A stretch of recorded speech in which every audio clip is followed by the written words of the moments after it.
Bonjour. L'avenant 6 à votre convention nationale a mis en place une réforme majeure concernant la prise en charge des patients dépendants à domicile avec la mise en place du bilan de soins infirmiers, BSI. Le téléservice BSI dans Amélie Pro permet ainsi de définir un plan de soins, de proposer ce plan de soins au médecin prescripteur, de connaître le type de forfait journalier à facturer et de renouveler facilement le bilan. En pratique, donc le médecin prescrit à son patient dépendant des soins infirmiers. Le patient vous contacte avec sa prescription pour effectuer les soins. Vous vous connectez alors à Amélie Pro avec votre carte CPS et procédez à la saisie du BSI du patient sur le téléservice. Les données saisies dans le bilan permettent de proposer un plan de soins infirmiers et une fois validée, une fiche de synthèse va être générée. Celle-ci va être envoyée par mail au médecin prescripteur qui dispose de 5 jours pour émettre un avis. Alors soit le médecin émet des observations sur la synthèse transmise, dans ce cas vous modifiez le BSI et vous pouvez le clôturer, soit si aucun retour n'est fait par le médecin, le BSI se clôture automatiquement au bout de 5 jours. Cette clôture rend le BSI accessible à l'assurance maladie et au service médical. Ainsi, vous pouvez donc facturer le bilan et les forfaits. Quelques rappels. Le déploiement du BSI s'est fait progressivement. Depuis le 1er janvier 2022, la saisie du BSI dans le téléservice concerne tous les patients dépendants nécessitant des soins infirmiers, quel que soit son âge. Par contre, la facturation avec des forfaits BSI n'est possible que pour les patients dépendants âgés de 85 ans et plus, et ce depuis le 5 septembre 2022. Aussi, pour un patient déjà suivi qui aura 85 ans en cours d'année, vous devez établir un BSI intermédiaire afin que soit généré un forfait pour pouvoir le facturer. Vous ne devez plus facturer par contre les soins en AIS pour les patients donc âgés de 85 ans et plus. Par ailleurs, la généralisation de la facturation donc en forfait BSI à l'ensemble des patients dépendants est prévue en octobre 2023. Vous en serez informé par mail.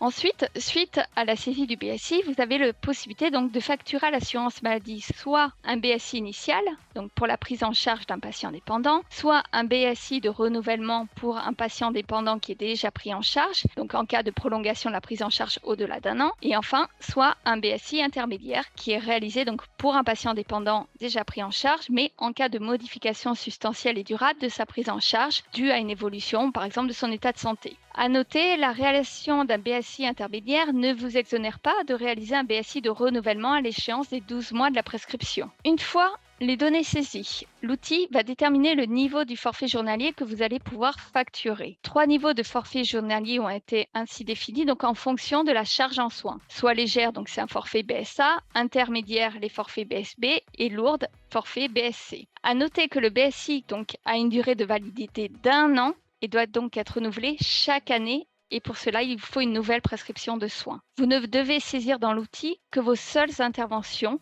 et nous vous rappelons qu'un BSI en mode brouillon n'est pas valide. Il est important de clôturer le BSI dans l'outil pour facturer le bilan et le forfait. Je laisse la parole à Madame Alaoui pour la suite. Oui, bonjour. Donc, moi, je vais vous parler du téléservice, hein, donc sur votre compte Amélie Pro. Vous devez vous connecter à l'aide de votre carte professionnelle ou de votre ICPS, donc la CPS dématérialisée.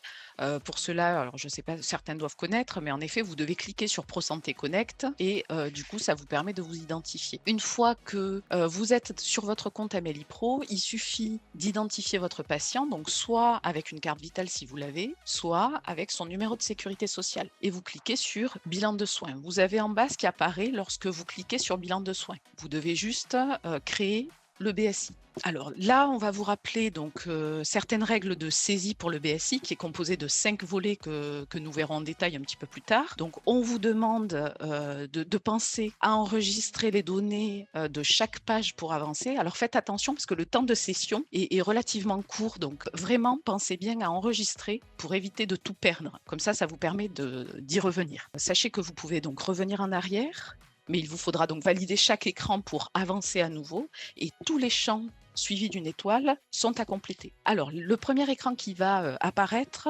correspond au volet administratif. Donc là, vous allez avoir de manière automatique et par défaut les informations concernant le médecin traitant du patient. Si la prescription n'émane pas du médecin traitant, il suffit donc de répondre à la question: le médecin prescripteur est-il médecin traitant? Donc non, et modifier les informations en complétant le numéro ADELI du médecin prescripteur.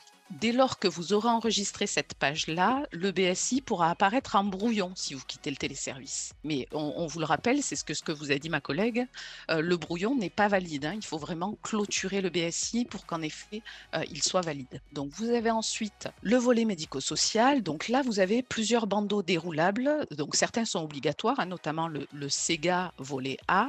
Et sur chaque bandeau, vous avez des informations explicatives si vous cliquez sur le petit point d'interrogation. L'encoche validation que vous avez complètement à droite, à ce niveau-là, vous permet de voir que vous avez bien saisi des informations. Et sachez également qu'en cas d'erreur, vous pouvez toujours réinitialiser les informations.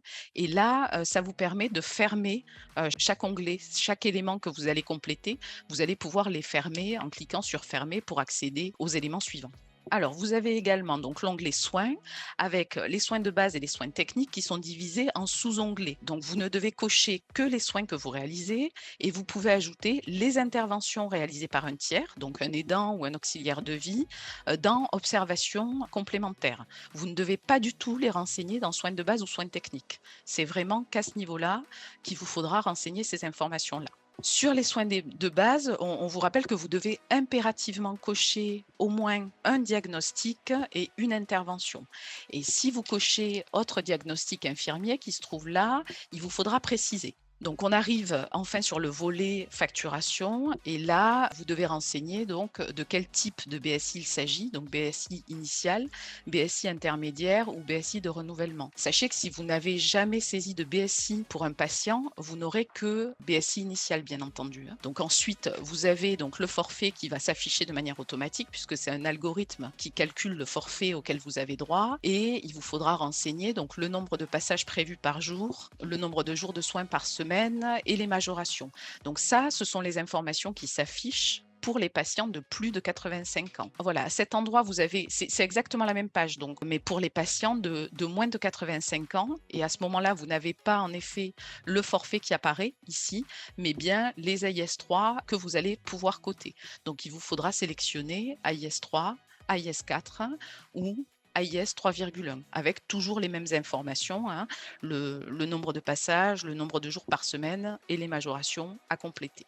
Une fois que vous avez tout fini, donc on arrive à la synthèse et là vous pouvez bien entendu donc relire toutes les informations et il suffit donc de cocher que le patient consent bien sûr à ce que vous transmettiez les données au médecin prescripteur et vous pouvez envoyer ici au médecin. Et le médecin disposera de 5 jours calendaires pour répondre ou pas au bilan de soins proposé. Et vous avez ici la page qui reprend les éléments lorsque les 5 jours sont passés, avec la possibilité bien entendu, et vous devez d'ailleurs clôturer le BSI. Vous avez ici avis favorable sur le BSI et si vous avez un avis de médecin, vous aurez en effet l'accord ou le commentaire du médecin à cet endroit-là.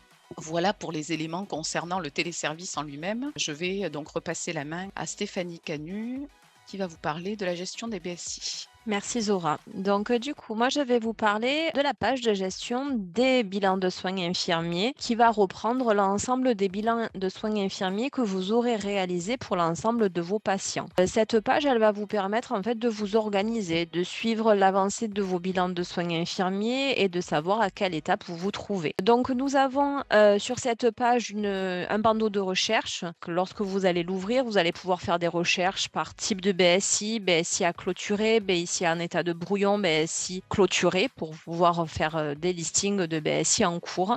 Mais nous, on va surtout s'attarder sur la liste des patients qui est affichée. À savoir que cette liste, vous pouvez l'afficher ici avec ce menu déroulant par ordre alphabétique, soit de A à Z ou inversement de Z à A. Et vous pouvez aussi choisir le nombre de lignes affichées par page. Chaque dossier patient est identifié par le nom et le prénom du patient, son numéro de sécurité sociale, sa date de naissance et le statut du BSI avec un eurodatage. Pour pouvoir rentrer dans un bilan de soins infirmiers, il convient de cliquer sur tous ces BSI et là vous arrivez dans le dossier patient où vous retrouverez l'historique spécifique à un patient en particulier. On va toutefois s'arrêter 2 secondes sur les statuts qui sont présentés sur cette diapositive. Donc à clôturer non transmis, c'est un BSI qui doit être clôturé pour être transmis au service médical et à l'assurance l'assurance maladie. C'est ce qui va rendre la synthèse disponible au service administratif et médical. Le statut à l'état de brouillon, c'est un statut qui n'a pas été envoyé pour avis au médecin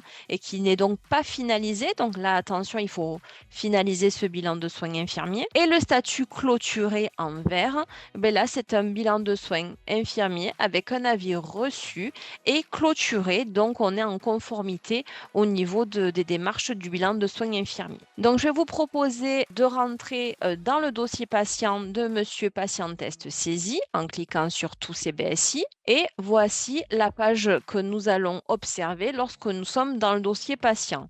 Donc là, vous pouvez voir que nous avons l'intégralité de l'historique des différents BSI qui ont été réalisés tout au long de la prise en charge de ce patient avec différents statuts et différentes actions à réaliser. Donc déjà, lorsque je suis sur le dossier patient, comme j'ai identifié le patient sur la page d'accueil de mon compte Amélie Pro, je vais pouvoir créer un nouveau BSI en cliquant sur ce bouton. Si je souhaite clôturer un BSI, comme ici sur le BSI qui a été renouvelé, je vais cliquer sur le bouton clôturer qui va m'amener sur la synthèse et je vais pouvoir clôturer le BSI pour le rendre disponible au service médical et à l'assurance maladie. Quand un BSI est en statut de clôturer cette fois-ci, là, je vais pouvoir le renouveler ou faire un BSI intermédiaire s'il y a modification de l'état de santé du patient ou l'archiver si le patient sort de ma patientèle et que je ne souhaite plus l'avoir dans ma page de gestion. Un BSI en attente d'avis, c'est un BSI qui est toujours en cours d'instance auprès du médecin.